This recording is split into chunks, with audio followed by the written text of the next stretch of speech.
Salut tout le monde, j'espère que vous allez bien tous et toutes. On se retrouve oui pour une vidéo sur Homos. Et oui, ça peut paraître étonnant. Et oui, certains doivent se dire, mais qu'est-ce que tu nous fais, Sio, de nous parler d'un mec qui, au bas mot, est tellement inutile à la WWE parce que les critiques sont exacerbées pour ce pauvre Homos qui se fait insulter, incendier par tout le WWE Universe. Tout clairement, voilà, on n'est pas du tout fan du personnage. On le trouve d'ailleurs peu sympathique, assez peu charismatique. On le trouve assez peu étonnant. On le trouve d'ailleurs assez inexistant. Et la question que tout le monde se pose, c'est d'ailleurs, tout le monde se dit même, un jour il va se faire virer, ce mec. C'est pas possible, il va se faire virer. Parce que bon, à part le fait qu'il est très grand et qu'il est tout simplement il est surtout, voilà, il est très grand, il est, bon, certes, il frappe très fort, mais on peut pas dire que le reste suit littéralement. Alors justement, il y a eu un mince espoir, parce que tout le monde était content quand Bobby Lashley a aspiré le Spear, c'est la photo à droite pour information, avait aspiré le Spear de Home sur Homos et finalement avait remporté son match à WrestleMania. On s'attendait peut-être à ce que Homos rentre dans le rang. Finalement, ce n'est pas du tout ce qui s'est passé. Alors, finalement, après être devenu champion par équipe avec AJ Styles, s'être écarté de AJ pour information, il a ensuite eu un moment de dominance comme tous les monstres qui a eu lieu. Et bien à ce moment-là, eh bien Homos a donc vu MVP trahir son poulain, c'est-à-dire Bobby Lashley, pour finalement, concrètement, devenir le nouveau manager du Nigérian. Ah oui, parce que pour info, pour ceux qui ne le savaient pas, Homos est nigérian, pour ceux qui se demandent. Bon, alors il faut savoir une chose très importante, c'est que Homos, avant de devenir, d'être avec AJ, il a notamment été, notamment sur deux choses. Il a été fait partie de la bande des Japonais avec Big Ninja, avec Akira Tozawa, déjà. Et ensuite, il a fait partie notamment du Raw Underground, où il faisait quelques combats de ci, de là. Après cela, il est devenu donc garde du corps d'AJ. À ce moment-là, il était comme ça. Il a ensuite devenu, donc, comme je l'ai dit, champion par équipe avec AJ. Il a trahi AJ pour ensuite finir en solo. D'ailleurs, ils ont fait un match au Madison Square Garden de New York et a priori, le match était affreux, clairement affreux. Et au final, il a ensuite éliminé plusieurs superstars au Royal Rumble. Il s'est fait éliminer après par rapport à ça. Puis, tout simplement, il a WrestleMania 37, il a ensuite eu quelques matchs de titre WWE World Tag Team Championship où il a remporté les ceintures. Et puis il y a ce qui s'est passé notamment avec cette trahison d'AJ, la trahison sur AJ Styles où il fait valdinguer le Phenomenal One. Et à ce moment-là, Bobby Lashley fait donc affronter avec Homos. Homos perd son match à WrestleMania et comme je l'ai dit, MVP finit par trahir Bobby Lashley pour tout ça. Et donc la question de cette vidéo concrètement, et la vidéo justement, j'ai dit The Almighty Homos. Alors c'est vrai que ce titre peut paraître un petit peu étonnant. Est-ce que la WWE veut faire de Homos un sort de tout-puissant Homos? La question est bien évidemment que c'était surtout pour lancer un titre. Le but, c'est pas non plus d'en faire un Almighty. Le but, c'est surtout de faire de Homos une personnalité crédible pour permettre cela. Alors, la question qu'il faut se poser, déjà, on va commencer tout de suite. Est-ce une bonne idée de mettre MVP avec Homos? La réponse est oui, bien évidemment. C'est-à-dire que Homos est un lutteur au demeurant avec beaucoup de difficultés. On sait d'ailleurs qu'à ses débuts, la WWE hésitait énormément à le faire intégrer littéralement le ring, parce que son qualité in ring était pour ainsi dire inexistant. Et c'est vrai qu'il a mis beaucoup de temps à progresser. D'ailleurs, c'était souvent AJ dans les matchs par équipe qui faisait principalement tout le travail.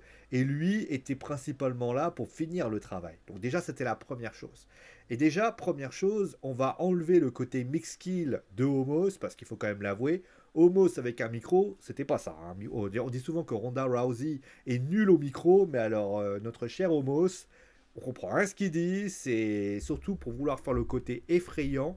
Mais il n'y a rien d'effrayant, c'est surtout incompréhensible. Donc MVP va pouvoir justement s'exprimer là-dessus et va pouvoir justement dire les choses telles qu'on les sent. De plus, le fait que Bobby Lashley soit désormais face, ça, franchement, MVP en face, j'y crois pas une seconde. Voilà, il n'est pas du tout fait pour être face MVP. Et justement, il va pouvoir justement se diriger vers Homos, qui justement a bien besoin d'un manager. par rapport à ça. D'ailleurs, je serais pas étonné qu'un jour on mette Ronda Rousey, on mette un manager, parce que finalement le problème est le même hein, pour Omos d'un point de vue mix skill. Alors maintenant la question c'est, est-ce judicieux concrètement de faire confiance encore à un homme comme Omos? Parce que je vous vois souvent sur les réseaux sociaux. Vous étiez d'ailleurs très heureux de voir Omos perdre. Moi, clairement, je m'en foutais, hein, clairement. Mais concrètement, est-ce que selon vous, est-ce que tout le monde le pense? C'est vrai que l'arrivée de Omos, vous êtes très très critique envers lui. Vous le comparez souvent au Great Khali, à tort ou à raison. Et vous vous dites, enfin, finalement, vous dites souvent, d'ailleurs pas mal de personnes aussi qui disent que sa place n'a pas lieu d'être envers du catch. Pour lui, là, vous n'avez rien à faire là, il n'a rien à faire là, surtout que pour information, on le dit, hein, c'est vrai que c'est à part un titre par équipe. D'ailleurs, il a même rapporté des titres par équipe qui auraient pu être plus méritants pour d'autres. Donc, clairement, il fait partie de ces superstars que vous ne voulez pas voir et que vous trouvez au bas mot inadapté à à votre passion qui est justement et la lutte professionnelle. Alors, est-ce que concrètement, avant de parler voilà de comment on pourrait le mettre en avant, est-ce que vos critiques sont justifiées? Alors déjà, moi déjà, pour moi, ces critiques, j'estime qu'elles sont injustifiées et je vais vous expliquer pourquoi. Je veux dire, regardez de tout temps toutes les superstars de la WWE. Et quand vous regardez, vous les regardez tous bien, que vous voyez que ce soit Yokozuna, enfin même on a eu d'ailleurs un Français qui s'appelait André le Géant, hein, clairement. Prenez André le Géant, prenez Yokozuna, prenez quelqu'un comme par exemple le Great Khali, que vous aimez beaucoup parler, que le Big Show, parce que le Big Show n'est pas quelqu'un de foncièrement rapide, hein, c'est pas quelqu'un de... etc. Vous prenez par exemple Big Daddy V aussi, qui est pas un mec super fort, c'est le mec quand même qui était super imposant. On a également maintenant Omos. On va dire que les monstres finalement ont plusieurs aspects techniques. Ils sont trois, ils ont cette capacité soit d'être rapides, c'est-à-dire que Homos, concrètement, peut être rapide. C'est Braun Strowman, c'est l'Undertaker, c'est Kane, c'est toutes ces superstars qui, au final, compensent leur taille, finalement, qui peut paraître très grand, à finalement leur capacité à être rapide, à être tout ça. Et concrètement, voilà. Mais vous avez l'inverse. Les noms que je vous ai cités, c'est-à-dire, par exemple, le Great Khali, André le Géant. Eux, ils le font par leur puissance. C'est-à-dire que concrètement, André le Géant, c'était pas sa vitesse hein, qu'on voyait. C'était surtout le fait qu'il était fort. Et comme il était surpuissant, eh bien, il détruisait tout le monde, pour ainsi dire. Et donc, clairement, Homos est dans cette deuxième catégorie. Et concrètement, il est dans cette catégorie-là. La question qu'il faut se poser, c'est est-ce que Homos, concrètement, euh, peut réussir ou les autres n'ont peut-être pas réussi. Alors, je vais pas vous mentir, quand j'ai regardé les autres lutteurs que j'ai cités, déjà, on va dire la vérité, si on enlève André le Géant, qui lui a eu une carrière particulière, c'est-à-dire qu'il était entre la WWF de Vince McMahon, papa, et Vince McMahon Junior. Donc lui, c'était encore un peu particulier. Mais si on regarde bien, le Big Show a été champion de la WCW et la WWE. Le Great Khali a été champion du monde poids lourd. Big Daddy V aurait pu avoir une grande carrière s'il n'avait pas fait n'importe quoi. Et notamment Yokozuna, si je me souviens bien, avait eu, je crois, un match de championnat. Il avait remporté le titre et Bret Hart avait gagné face à lui, je crois. Donc ça veut dire que être un géant de ce gabarit-là, alors certes, Yokozuna est un peu plus sumotori, mais concrètement, il y a toujours eu des grands, des lutteurs très imposants. Et le fait d'être très imposant n'a jamais empêché une carrière à la WWE. Donc voilà. Maintenant, bien évidemment, il faut que cette qualité première, il faut qu'il soit bien booké. Parce que s'il est mal booké, malheureusement, Homos va se retrouver dans une situation où il va tourner en rond et il risque de s'écrouler. Et c'est souvent d'ailleurs ce qui se passe avec ce qu'on appelle les géants. Les géants ont un défaut, c'est qu'ils sont des géants au pied d'argile. C'est-à-dire que tant qu'ils gagnent, tant qu'ils sont puissants, tant qu'ils sont forts, tant qu'ils sont dominants, les superstars de la WWE, les voyant puissants, eh bien, ils ont cette capacité à faire mal, à être douloureux, et au final, ils peuvent réussir à aller plus grand, à aller plus haut. Le problème, c'est que si au moment où il commence à perdre, et c'est souvent d'ailleurs ce qui se passe, quand les superstars qui sont de ce gabarit-là perdent quelques matchs, eh bien malheureusement, vous les retrouvez en train de perdre petit à petit de leur hiérarchie, parce qu'au final, qu'est-ce qui se passe? Imaginez, vous avez Homos qui... Là, Homos il a perdu un match. Ça va être sauvé par le fait que MVP va lui sauver la mise. Je vais remettre la caméra parce que je crois que la caméra est en train de perdre de sa lumière. Voilà. Donc, il va perdre de sa super, il va perdre de son aura. Certes, ça a été protégé par l'arrivée des MVP, qui aujourd'hui va lui permettre de pouvoir limiter. C'est-à-dire que là, cette défaite, on va dire, voilà, moi, si je regarde cette défaite, je vais dire, cette défaite, on va quand même lui dire, voilà, c'était pour permettre à MVP de l'aider. Donc, ça va être compensé, et j'imagine à WrestleMania Backlash, on va lui permettre de pouvoir affronter Bobby Lashley à nouveau, et je ne serais pas étonné que Omos gagne le match à ce moment-là. De plus, MVP va pouvoir lui apprendre justement le métier, va pouvoir faire un... Alors, certes, vous allez me dire, oui, mais AJ l'a déjà fait. Oui, mais là, il va y avoir un MVP qui va lui apprendre, qui va déjà lui enlever ce côté micro qui va être important. Et le plus important, c'est que moi, de mon point de vue, je pense que la WWE fait littéralement un super choix à ramener... Oui, il y a du Doliprane là-bas, c'est quand j'ai mal à la tête. Pour ainsi dire, et je pense qu'il y a quelque chose aussi qui va être très intéressant pour Omos, c'est concrètement l'avenir qu'il va pouvoir donner. Là, on se retrouve peut-être, là, je suis totalement d'accord avec ceux qui le critiquent, on est finalement à un tournant avec Omos. La WWE va utiliser Omos dans une gimmick de mec surpuissant, ça vous avez forcément compris, mais concrètement, il faut que la WWE le book comme un mec puissant. C'est-à-dire qu'il faut pas le... Alors, là, ils vont faire affronter Bobby Lashley. Bobby Lashley, il doit être... En fait, le match de Bobby Lashley, concrètement, il faut que Bobby soit défoncé. Si vous voulez, littéralement, il faut que, genre, à WrestleMania Backlash, il faut que ce soit dans un état déplorable. Pourquoi? Parce que si vous le faites... Alors, si par exemple MVP à WrestleMania Backlash est obligé d'intervenir pour gagner, là, on va dire, il faut qu'il... Là, ça passera pas. Ça passera pas parce qu'un géant n'a pas besoin de quelqu'un pour gagner. Donc là, vous êtes obligé de mettre en avant les choses. MVP doit être là pour le personnifier, pour le donner au public. Mais il ne doit pas faire le travail. C'est-à-dire que le ring, ça doit être Omos. L'axe extérieur, ça doit être MVP. Maintenant, il faut que ça soit fait. De plus, je pense que Omos ne doit pas tourner autour de la ceinture suprême avant au moins une année. Pourquoi? Parce que si vous lui donnez une ceinture trop vite, vous détruisez son personnage. Et j'imagine aussi, peut-être, faire ce que Braun Strowman a fait. C'est-à-dire que si Omos, là il va y avoir la destruction. Si Bobby Lashley arrive la semaine prochaine, il veut détruire Omos. Eh bien, Omos ne doit même pas ressentir la moindre douleur. Vous allez me dire, oui, mais il est tombé à WrestleMania. Sans doute. Mais il faut que...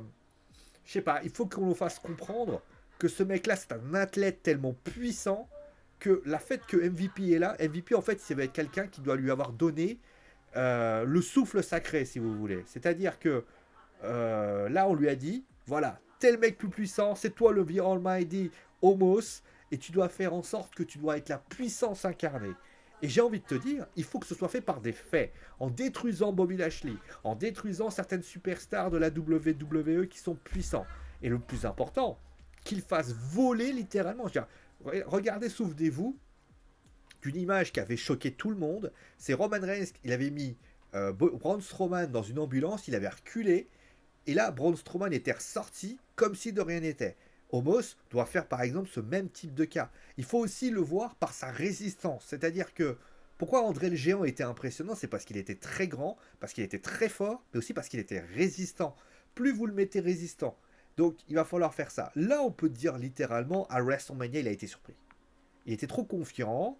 MVP va lui faire redescendre cette confiance, et par rapport à ça.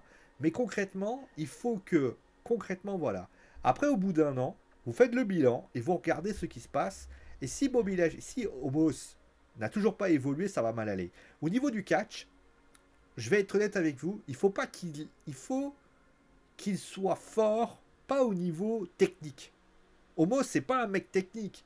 Si Homos, vous le mettez dans un ring pour lui faire des souplexes arrière, ça n'intéresse personne. Il faut surtout qu'il soit un piqué. Alors je sais ce que vous allez me dire. Ouais, mais les piquets, c'est chiant. Sauf que si tu le fais courir partout, vous allez me dire, oui, mais Braun Strowman, il courait partout. Oui, sauf que la qualité première de Braun Strowman, quand il est arrivé à la WWE, c'était pas sa vitesse. Sa vitesse a été un ajout par la suite. C'était surtout sa capacité à prendre des coups sans savoir ce qui se passait. Souvenez-vous, quand il fait un match, il avait fait, à un moment donné, il arrivait, quand il a soulevé l'ambulance, on n'a rien compris. C'est ça, en fait, la force de Braun Strowman. Et d'ailleurs, après, la force de Braun Strowman avait été atténuée, il avait été nerfé pour finalement disparaître. D'ailleurs, autre chose, il ne faut pas que la WWE fasse l'erreur qu'a fait pour Braun Strowman, c'est de dire, il est très puissant, mais maintenant il sera plus puissant. Là, non, non, non, non, non. Là, ça serait une erreur monumentale. Il faut le garder puissant jusqu'au bout, le temps de lui faire construire, pour que les fans aussi le craignent. Parce que si les fans le considèrent toujours comme un espèce de faire-valoir, même si, c'est pour ça qu'il ne faut pas que MVP, au début en tout cas, après au fil du temps, il peut l'aider. Mais les premiers matchs, il ne faut pas qu'il y ait de l'aide. Parce que si MVP intervient, ça veut dire que Homos ne peut plus utiliser sa force. Il utilise finalement MVP pour gagner. Et je trouve que ça serait une erreur. Une erreur parce que tu ferais de Homos un heel qui serait dans une situation à devoir avoir besoin des autres pour gagner.